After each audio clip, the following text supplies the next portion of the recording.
Selamat datang di channel Alur Donghua.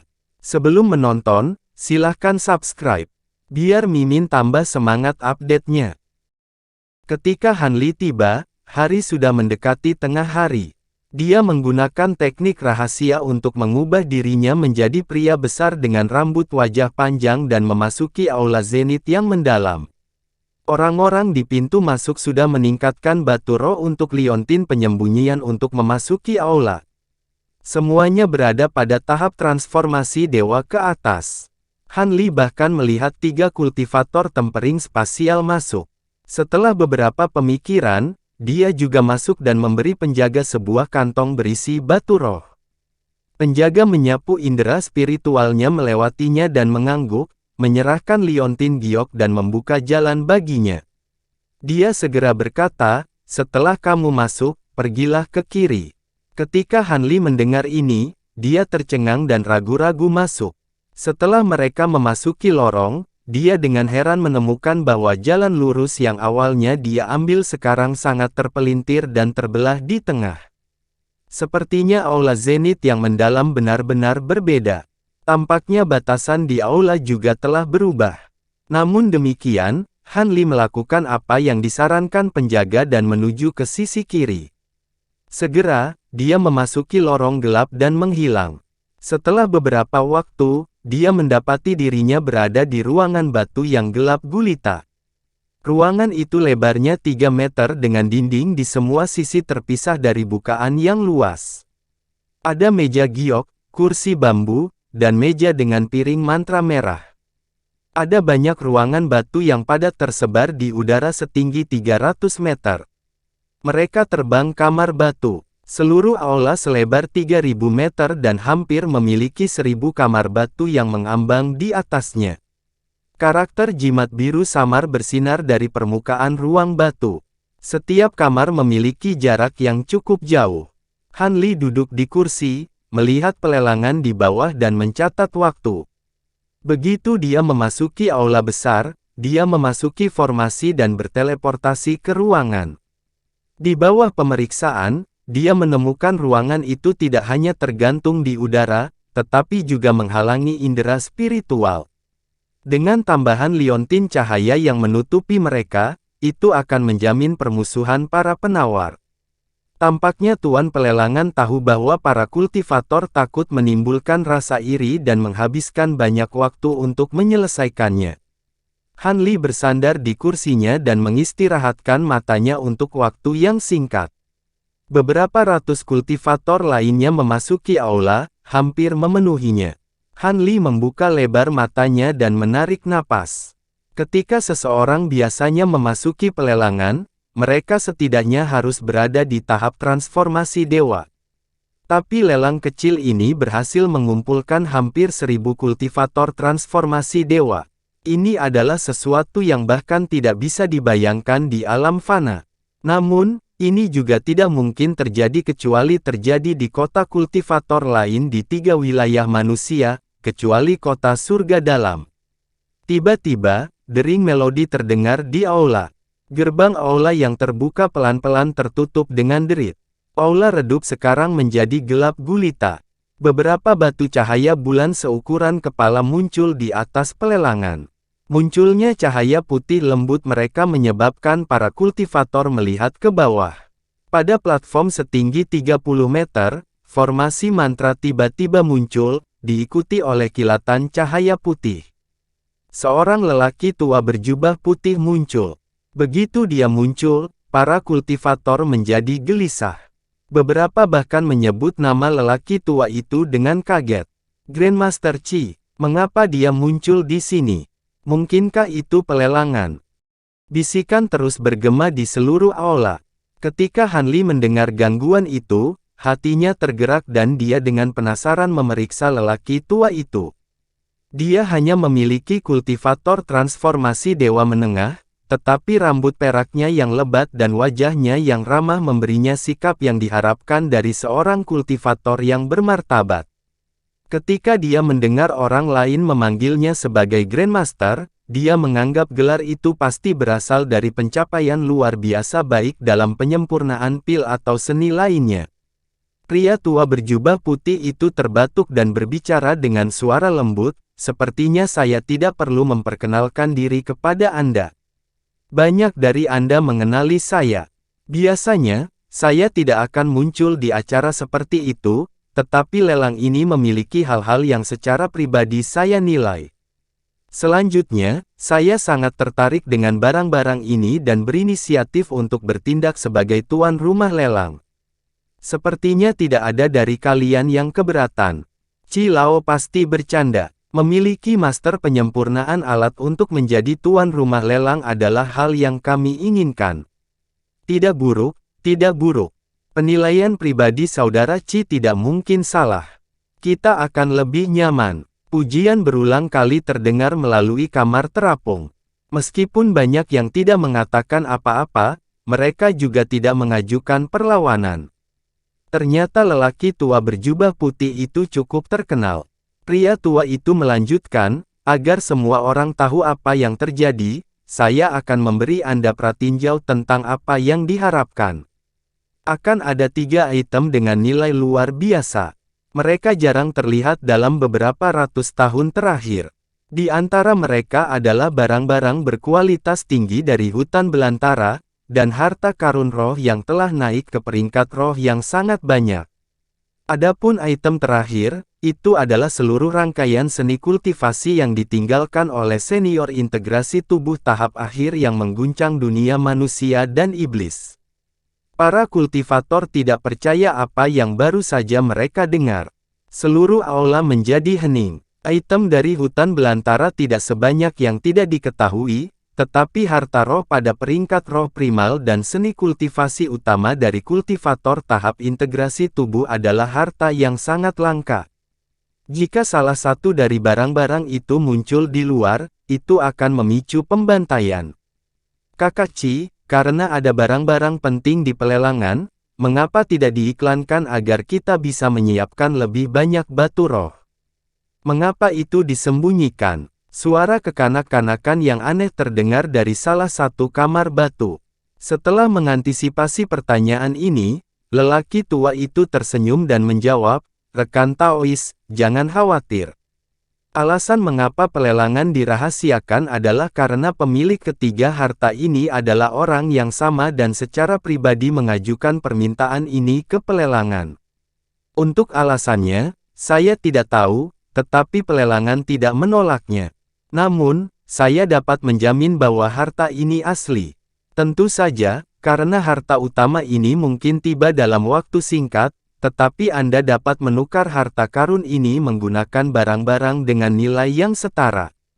Barang-barang itu akan dihargai 1/10 di bawah nilai 3 Grandmaster penilaian pasar dan saya, jadi merasa nyaman." Ketika mereka mendengar jawabannya, para kultivator merasakan keheranan. Merasa sangat gembira, mereka merasa tidak perlu bertanya lagi. Pak Tua Chi melihat tidak ada lagi keberatan dan segera mengumumkan dimulainya penawaran dengan tepukan tangannya. Lebih dari 10 lampu berwarna-warni segera terbang ke atas panggung. Setelah cahaya meredup, 10 wanita cantik berjubah istana muncul dari belakangnya. Setiap wanita memiliki kultivasi formasi inti dan memegang sebuah kotak dengan ukuran yang berbeda-beda.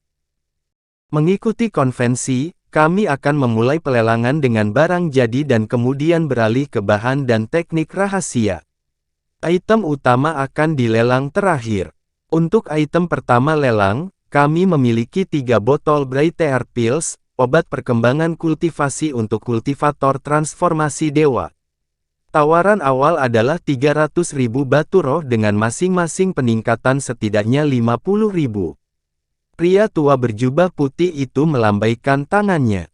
Tiba-tiba, salah satu wanita dengan anggun berjalan di depannya dan mengangkat tangannya, membuka kotak itu untuk memperlihatkan 3 botol batu giok kecil. Lelaki tua itu melambaikan tangannya di depan botol-botol itu dan memanggil satu ke tangannya. Dia membukanya dan memiringkannya, menjatuhkan pil kristal putih bersih ke tangannya. Rasa obatnya yang padat segera tersebar.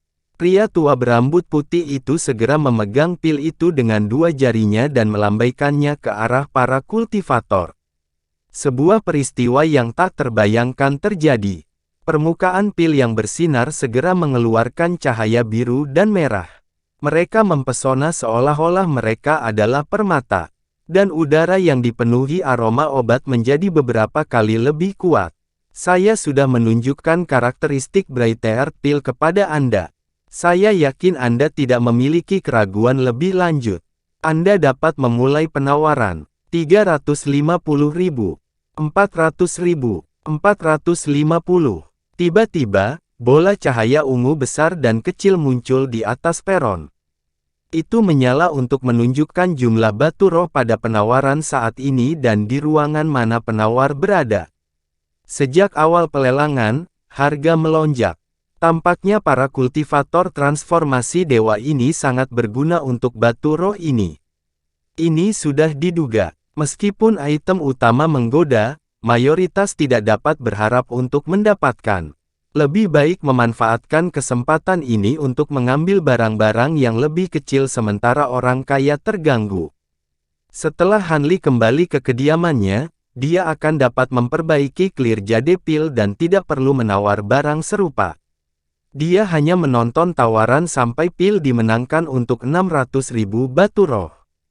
Pada saat itu, banyak orang lain yang memiliki pemikiran yang sama dengan Hanli, diam-diam menunggu hingga pelelangan 3 item utama. Sejujurnya, Hanli agak tertarik pada harta roh dan materi ilahi, tetapi dia tidak akan berpartisipasi dalam pelelangan. Namun, teknik kultivasi utama dari kultivator tahap integrasi tubuh akhir sangat menggodanya. Seni pedang Azure Essence Hanli telah dikembangkan hingga mencapai puncak potensinya. Meskipun kemampuannya yang lain sangat kuat, setelah cahaya Divine Essence Fusetnya dikembangkan sepenuhnya, kekuatannya tumbuh bersamaan dengan kultivasinya.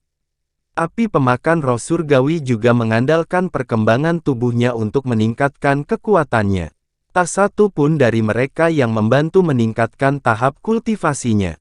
Tanpa teknik yang cocok untuk membimbing kultivasinya, tubuhnya pasti akan meledak karena ki spiritual yang berlebihan jika dia terus mengandalkan pil. Sekarang Hanli ingin meningkatkan kultivasinya, ada 2 jalan baginya. Salah satunya adalah apa yang digunakan oleh para kultivator umum, temukan satu set seni kultivasi bermutu tinggi untuk melanjutkan kultivasi.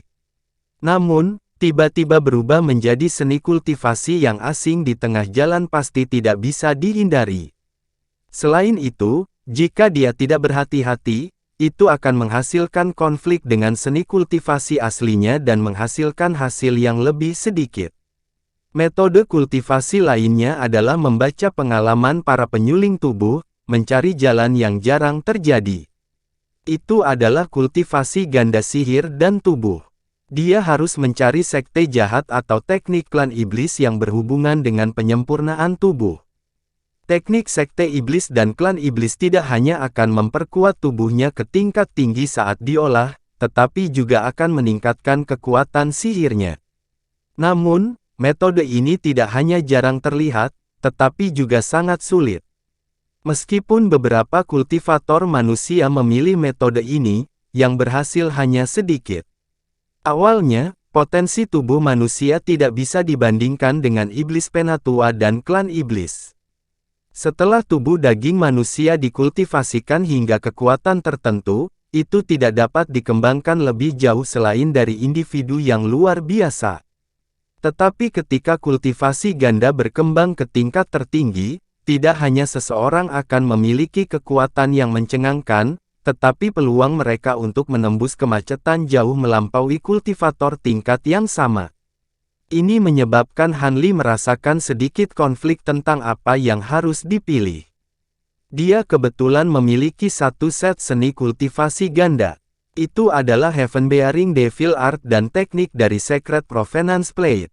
Hanli sudah mengkonfirmasi bahwa kedua teknik itu terkait erat satu sama lain dan seni Bright Jade. Karena ketiga teknik tersebut dapat dikembangkan secara terpisah dan semuanya memiliki kemampuan masing-masing, mereka dapat dianggap sebagai satu set seni kultivasi dan dapat dikembangkan secara berurutan. Jika dia mengolahnya tanpa ada hubungannya satu sama lain, dua teknik lainnya tidak akan memiliki landasan kultivasi sebelumnya dan kekuatannya hanya akan ditampilkan pada sepersepuluh dari potensinya. Tetapi jika dia mengolahnya bersama sejak awal dan memulihkan set seni kultivasi ganda, mereka akan mencapai potensi penuhnya.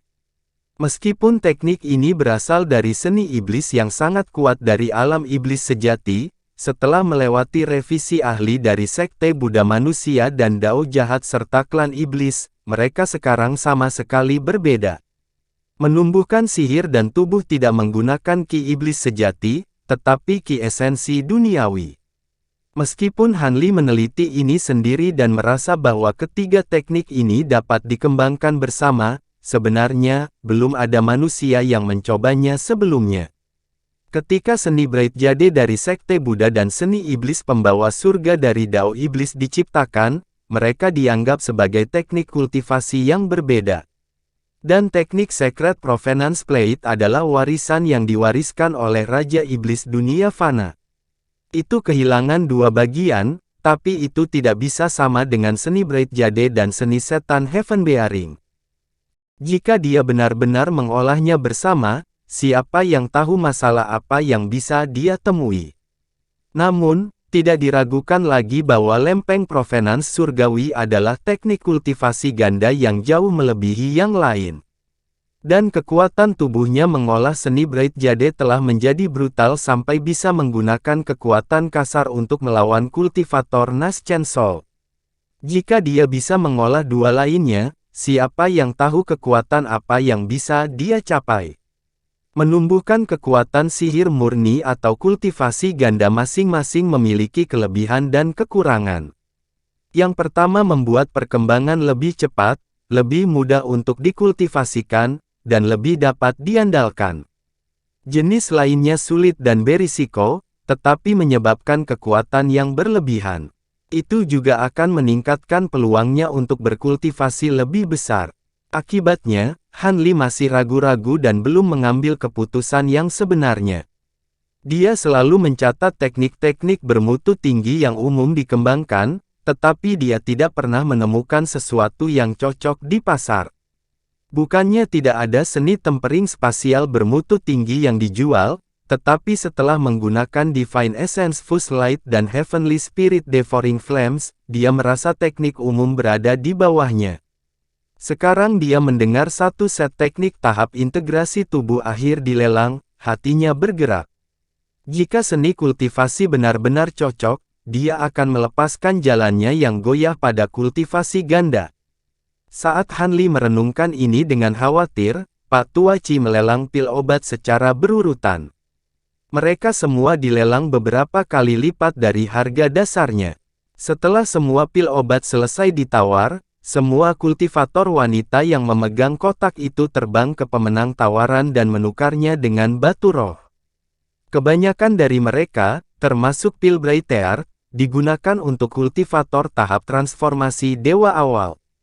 Hanya 2 untuk transformasi dewa tahap menengah sementara tidak ada untuk tahap akhir. Ini tidak mengherankan. Bahkan dengan kepadatan ki spiritual dan kelimpahan obat spiritual di alam roh, bahan utama untuk pil obat tahap transformasi dewa ditemukan di hutan belantara. Jika herbal dapat dikultivaskan oleh manusia, mereka akan memakan waktu terlalu lama atau sulit dipelihara. Dengan demikian, jarang pil obat tahap transformasi dewa muncul untuk dijual. Selain itu, tingkat keberhasilan memurnikan obat-obatan ini sangat rendah. Bahkan jika seseorang berhasil membuat pil obat tahap akhir, dia akan menyimpannya untuk dirinya sendiri, bukan melelangnya. Inilah sebabnya bahkan di kota Deep Heaven, di mana bahan penyempurnaan pil berlimpah, obat-obatan tahap transformasi dewa awal selalu langka, apalagi untuk tahap menengah. Dengan lelang pil obat selesai, lelaki tua itu melambaikan tangannya dan para wanita di belakangnya segera mengambil satu set kotak lagi. Mereka membuka kotak itu untuk memperlihatkan kotak batu giok dengan gaya berbeda. Itu juga obat, tapi bukan untuk perkembangan kultivasi. Mereka adalah penangkal dan untuk menyembuhkan luka. Putaran penawaran lainnya dimulai. Pil obat ini hampir tidak diterima dengan baik. Meskipun mereka semua menawar, harga mereka jauh lebih rendah dari putaran terakhir. Bagi seorang kultivator, seseorang tidak akan pernah kekurangan obat kultivasi. Obat-obatan bantuan semacam ini hanya akan disiapkan dalam jumlah sedikit, sehingga tidak akan ditawar dengan sengit. Salah satu yang dilakukan, para wanita mengeluarkan kotak kayu dengan jimat larangan dari gelang penyimpanan mereka. Saat itulah suasana santai di aula menjadi lebih panas. Semua jimat ini dirobek untuk mengungkap harta karun cahaya yang berkilauan. Ada pedang dan pedang sihir yang lebih sering terlihat, tetapi ada juga segel, medali, cermin, dan harta kuno kelas atas lainnya dengan bentuk yang lebih langka. Pria tua berjubah putih itu segera meraih salah satu kotak dan memanggil token perunggu ke tangannya. Mereka melihat lelaki tua itu melemparkan token ke udara dan membentuk gerakan mantra, memukulnya dengan segel mantra. Setelah berputar di udara, tiba-tiba berubah menjadi 3 salinan berongga dan ditembakkan. Itu berubah menjadi 3 ular sanca sepanjang 20 meter, satu biru, satu merah, satu putih, dan semuanya duduk melingkar sambil melayang di udara. Mereka semua tampak tangguh. Pak Tua Ci berbicara dengan nada keras, token piton berbisa. Bahan utama untuk menyempurnakannya adalah 3 binatang purba tipe ular. Kontrol manifestasi jiwa mereka untuk menyerang. Bergabung bersama, mereka akan berada di level 3 asisten tahap Naschen Soul. Itu bisa dianggap sebagai harta karun yang luar biasa langka. Tawaran awal adalah 2 juta batu roh. Setiap peningkatan akan menambah 100.000. 2 juta. Meskipun 3 asisten Naschen Soul tidak banyak di mata seorang kultivator transformasi dewa, pada saat genting itu bisa digunakan sebagai gerakan kejutan. 2.200.000. Setelah keheningan singkat, perang penawaran dimulai. 2.300.000. Masing-masing harta ditawar. Setelah 2 gelombang, harta terakhir yang dipamerkan adalah harta roh. Harga telah mencapai puncak tidak masuk akal. Meskipun hanya harta roh kelas terendah, para kultivator tahap tempering spasial terus bersaing untuk mereka. Setiap harta roh akan sangat meningkatkan peluang mereka untuk selamat dari kesengsaraan yang lebih besar. Dalam lelang sebelumnya, barang-barang utama kemungkinan akan setara dengan harta roh ini. Namun, ada beberapa kultivator tahap tempering spasial yang memandang ini dengan acuh, menyimpan tawaran mereka untuk 3 item terakhir. Meskipun dapat dianggap sebagai harta roh biasa dan harta karun roh ilahi pada peringkat roh yang sangat banyak sangat berbeda dalam kekuatan. Jika seseorang memiliki kesempatan untuk mengambil harta karun seperti itu, mereka tidak akan dengan mudah melepaskannya. Selama ini, Han Li tidak berpartisipasi dalam penawaran apapun dan tetap diam di kamarnya. Kemudian tiba saatnya bahan langka dan teknik rahasia dilelang. Han Li dengan cepat memperhatikan dengan semangat yang bangkit. Barang langka dan seni kultivasi langka dengan cepat ditawar. Dan ketika pria tua berjubah putih mengucapkan kata-kata, sebuah botol darah roh kodok sejati, wajah Han Li bersinar. Dia awalnya berpikir untuk menawar, tetapi ketika lelaki tua berambut putih itu mengatakan tawaran awal adalah 1.500.000 batu roh, mulut Han Li berkedut. Harga awal ini jauh lebih tinggi daripada bahan lain yang dilelang. Sebelum Han Li dapat memikirkan jumlah batu roh yang ditawarkan untuk cairan roh, dia tiba-tiba mendengar harga yang menyebabkan hatinya tenggelam. 3 juta batu roh. Sebuah suara dengan malas berbicara dari sudut aula yang jauh. Kultivator lain yang ingin menawarkan tawaran terdiam dan dia semua menoleh dengan kaget. Sayang sekali mereka tidak dapat melihat apapun karena pembatasan kamar. True Thought Liquid Blood adalah bahan yang dibutuhkan untuk memurnikan True Thought Liquid, tetapi harga 3 juta berada di luar batas atas kebanyakan penawar. Untuk sesaat, aula menjadi sunyi senyap. Han Li dengan tegang mengerutkan kening dan melihat ke panggung pelelangan. Pria tua berjubah putih itu memegang botol berisi cairan dengan ekspresi ragu-ragu.